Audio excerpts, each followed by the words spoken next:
Now we're going to wake up the arms. So arms shoulder width and shoulder height in the air. And we're going to turn the hands outwards and in, out and in. So a nice easy movement. Now as you're doing this, really try to feel that movement coming from inside the shoulder joint itself, out and in. So the hand movement, the wrist movement, biceps movement is coming from the actual shoulder joint, just feeling that movement. Internally, going inwards, internal rotation, outwards, external rotation. And we're going to be really working on that external rotation to get some strong arms as we're moving into a bit more strength section of this class. So just stopping in the external rotation, just feeling that strength, feeling the shoulders, feeling into the shoulder blades as well. What are the shoulder blades doing? Is one arm easier to move than the other? Keeping that position, coming down onto your hands and knees.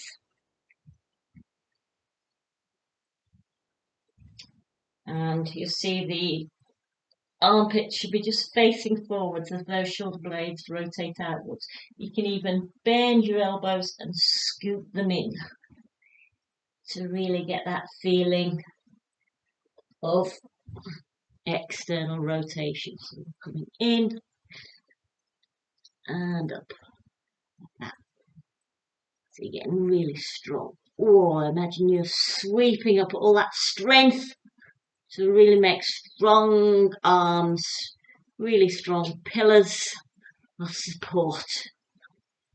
Imaginary arms are like the front pillars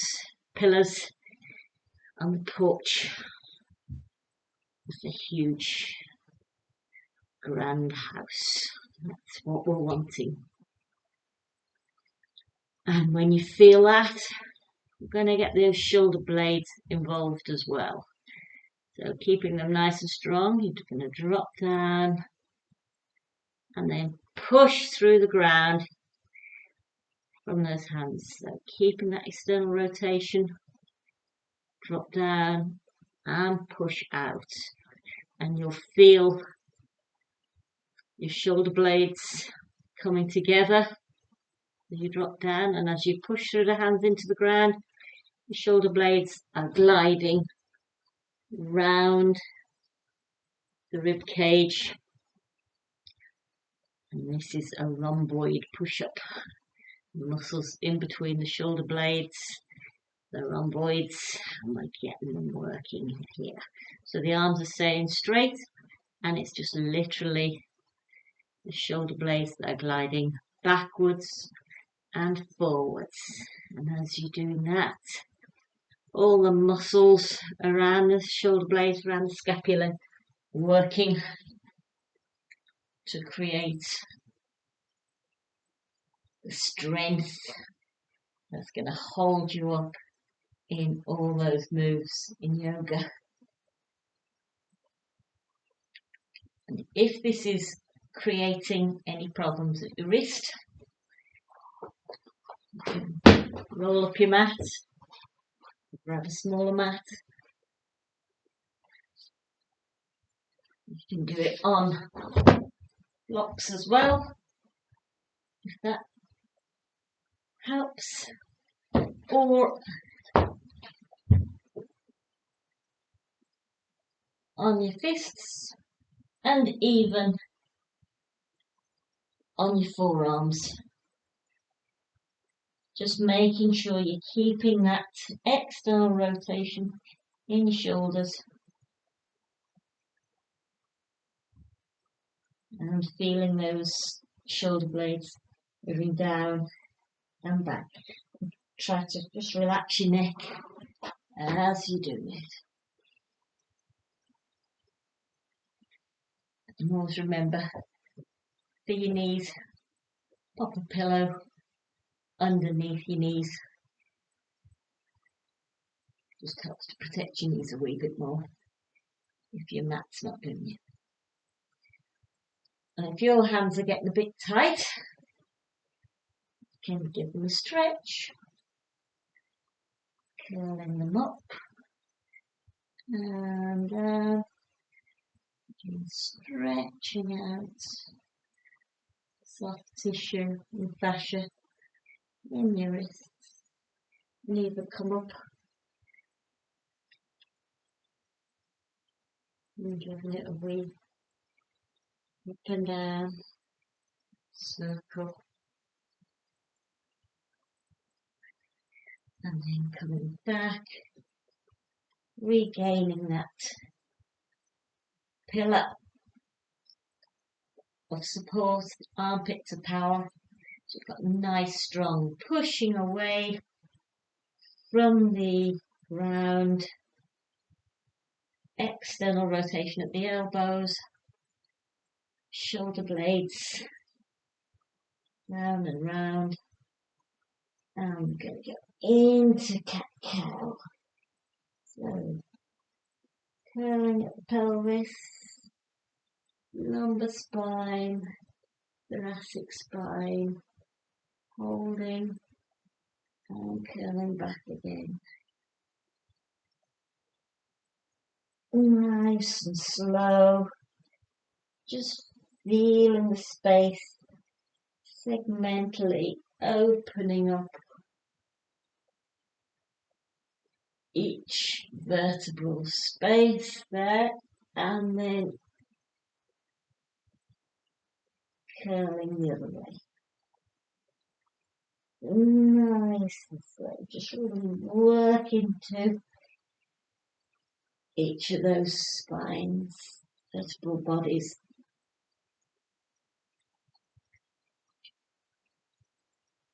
And see if there's an area where you can feel more, an area that's a bit quieter,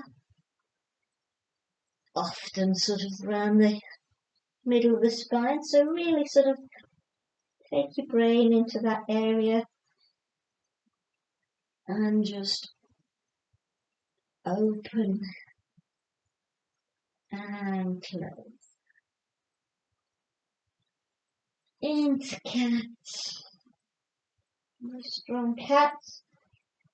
And cow, without dumping down on those shoulders, keeping those shoulders nice and strong. Pushing away from the hands, pushing away from the knees and the thighs and the feet. Up and down.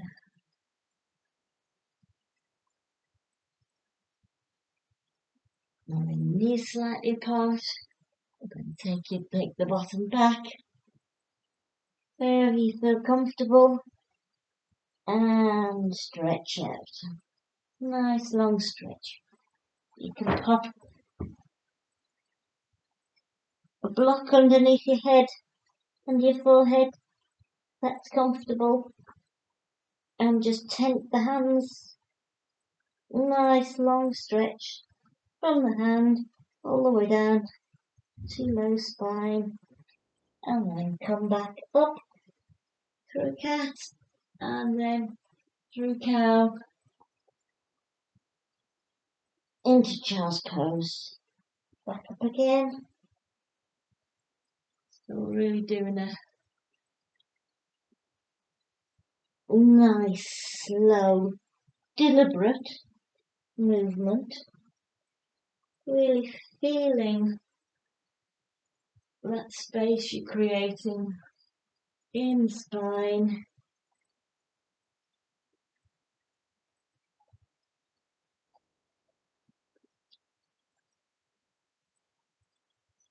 And you can take the hands wider apart.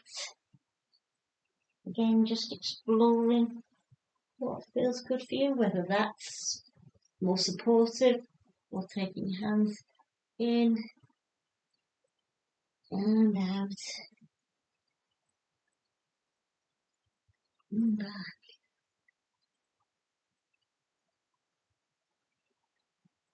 Last time,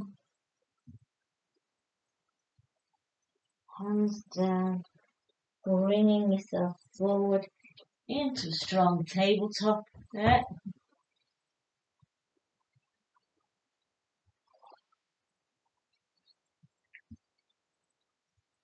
Pushing the ground away. Let's take one leg back, take the other leg back. Hey, you cheeky plank. And push the ground away. Push it up from your bottom into down dog. Coming forward, rolling over into plank. And backwards and forwards. Down dog, into plank. Keeping that pushing away.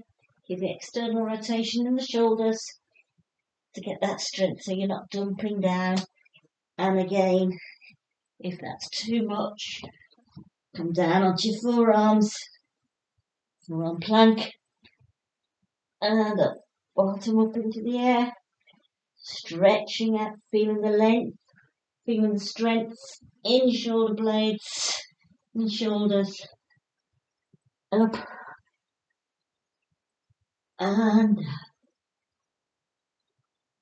and up, and down. Coming down to the knees at any stage. And if you want to work the hamstrings and the glutes in a different way, you can come up to down dog from tabletop. So you're coming up and down, again, pushing away from those hands so that the weight's not just dumping down into the hands. It can be really nasty on the wrists. Coming up and then see which one feels better for you. Again, you can do that and down, and even on blocks. You explore what your body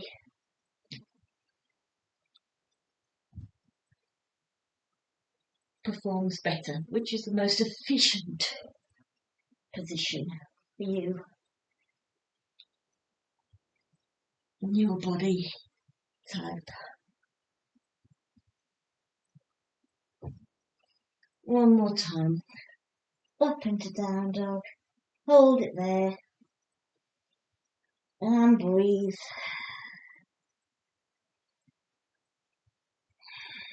Keep pushing away with those hands, rounding down into those feet,